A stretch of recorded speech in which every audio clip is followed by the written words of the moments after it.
Ferguson. In cities across the country, anger, frustration, and despair on full display after a grand jury decided not to indict Darren Wilson in the killing of Michael Brown. The protests have continued every day since, continued last night in Ferguson, and we have every media angle covered this morning. But first, let's head straight to CNN's Ed Lavandera with the latest on Darren Wilson's status. Ed, how are people reacting to Wilson's resignation last night?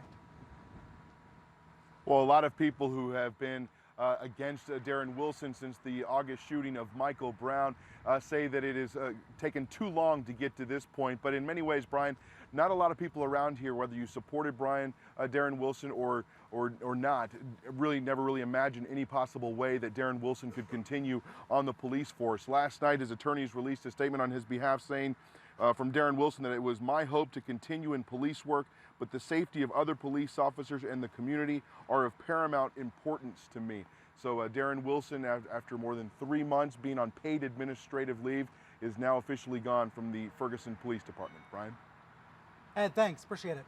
I know people have strong feelings about the media's treatment of this ongoing story. So I want to now go back to Monday when we saw buildings ablaze, stores under siege. Truly a scary scene right near St. Louis, with reporters right in the middle of the mayhem, and maybe sometimes too close.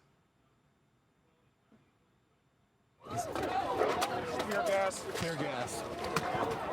This tear gas just dropped right near us. It's going to get very bad here if we don't have masks. Some people are throwing stuff at me right now. People are throwing stuff at me right now.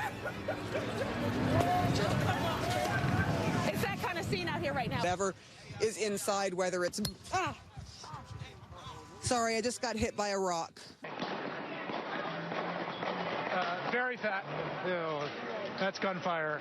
Blocking the street. You're unlawfully assembled. You need to get out of the street immediately or you will be subject to arrest.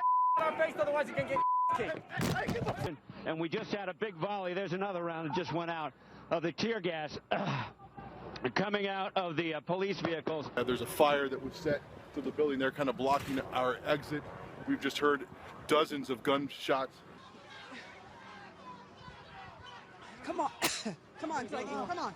So, you do not understand. Okay, you are promoting a certain narrative. You understand? You are promoting a narrative. That reporter at the end, CNN Jason's Carroll, is back from Ferguson and here with me on set. CNN Sarah Seidner, who you also saw, who got hit by a rock, is in San Francisco. And for a printed online perspective, let me bring in Wesley Lowery of the Washington Post. He's in Ferguson this morning. Jason, let me start with you. We see people yelling at you in that live shot broadcast on CNN to millions of viewers. They weren't threatening you, but there were times where that looked just too dangerous. Was it too dangerous on Monday night to be broadcasting live? Well, it was definitely dangerous. Was it too dangerous to broadcast live? I would say no. I think whenever you come to a point where you're covering a story as important as this one that could have historical significance, you have to be there. And as journalists, we know the risks. We knew it was going to be dangerous.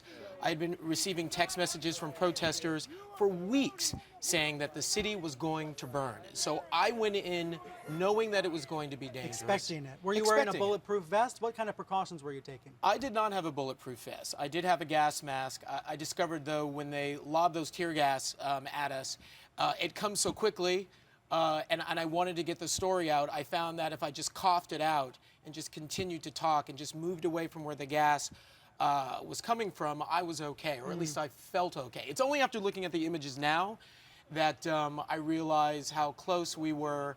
And, you can see some of the tear gas there now. Right. I was there with my crew. That was my producer there. We just tried to move away, did the best that we could to try to report the situation. Was it dangerous? Yes. Did we hear the gunfire? Yes. Were they throwing things at us? Yes. But I still felt as though it was significant and important to be there. Sarah, let me ask you, it looked to me from watching on Monday night like we had security personnel with the crews that you and Jason were with. Is that right? That's correct, yes. Sometimes we have security, sometimes we don't.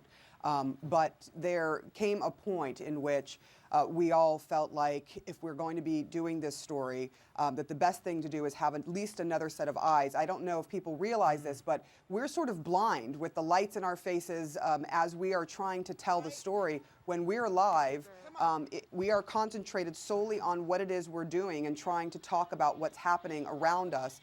in this kind of setting. And so you're not aware of what's going on sort of around you other than the specifics of the story.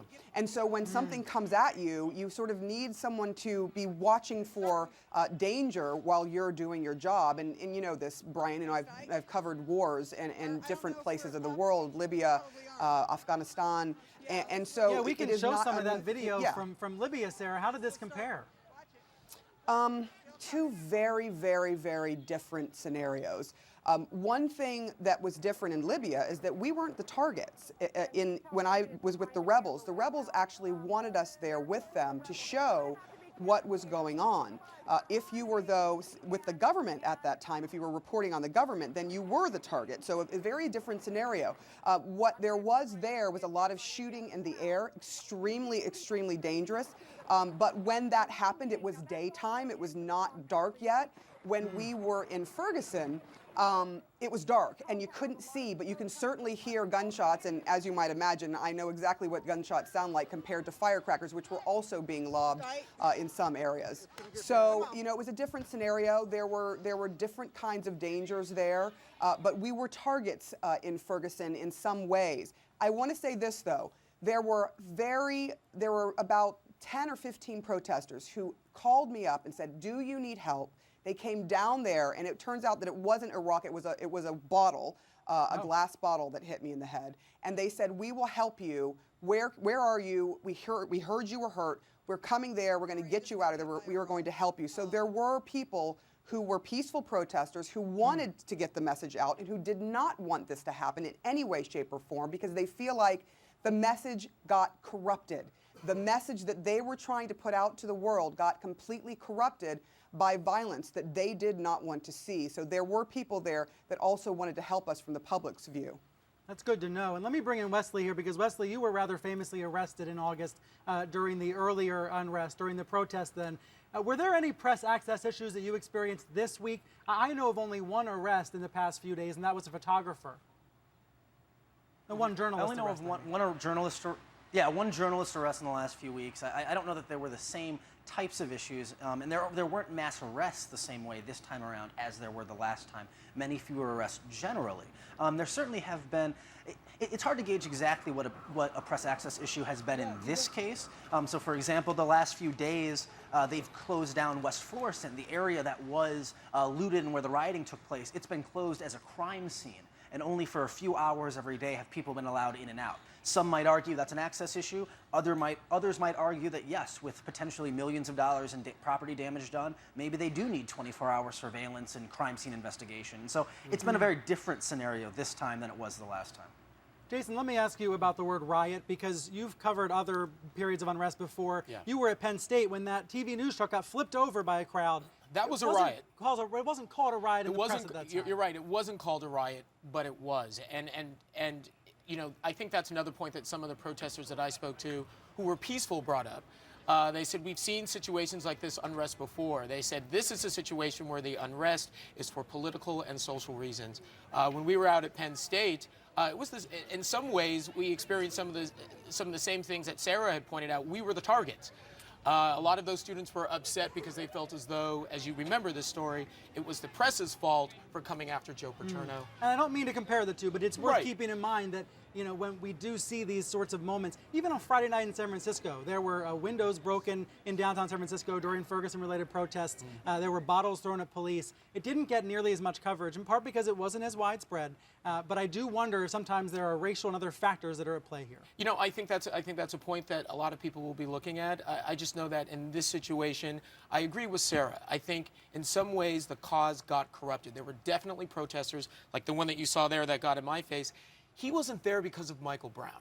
He wasn't there because of police brutality. He had his own agenda. But there were a number of protesters out there who wanted to have their voices heard. Unfortunately, these images, I think, in some ways are overshadowing the message they wanted to get across. Absolutely. And we're going to talk more about that broader topic. This is not just about Michael Brown. But Jason Carroll, Sarah Seidner, and Wesley Lowery, thank you all for being here.